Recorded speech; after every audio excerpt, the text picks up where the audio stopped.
এক বিশাল জঙ্গলে বাস করত এক অহংকারী হাতি। হাতি ছিল শক্তিশালী আর বিশাল দেহের, আর সব সময় ছোট ছোট প্রাণীদের নিয়ে মজা করত। একদিন হাতি হাঁটতে হাঁটতে পিঁপড়ের শাড়ির ওপর পা দিল।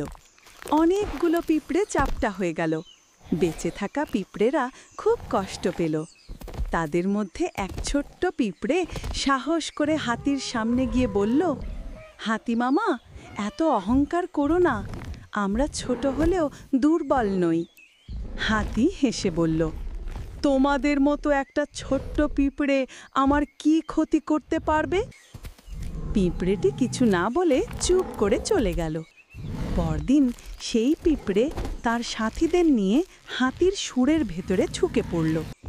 হাতি ব্যথায় চিৎকার করতে লাগলো, এদিক সেদিক দৌড়াতে লাগলো। শেষমেশ হাতি হাল ছেড়ে দিল আর করুণ সুরে বলল, দয়া করে আমাকে ছেড়ে দাও, আমি আর কোনোদিন ছোট প্রাণীদের কষ্ট দেব না। পিঁপড়েরা তখন সুর থেকে বেরিয়ে এলো। হাতি লজ্জা পেয়ে মাথা নিচু করে বলল, আজ বুঝলাম ছোট বলে কাউকে অবহেলা করা ঠিক নয়। গল্পটি ভালো লাগলে একটি লাইক দিও আর আমাদের চ্যানেলটি সাবস্ক্রাইব করতে ভুলো না কিন্তু।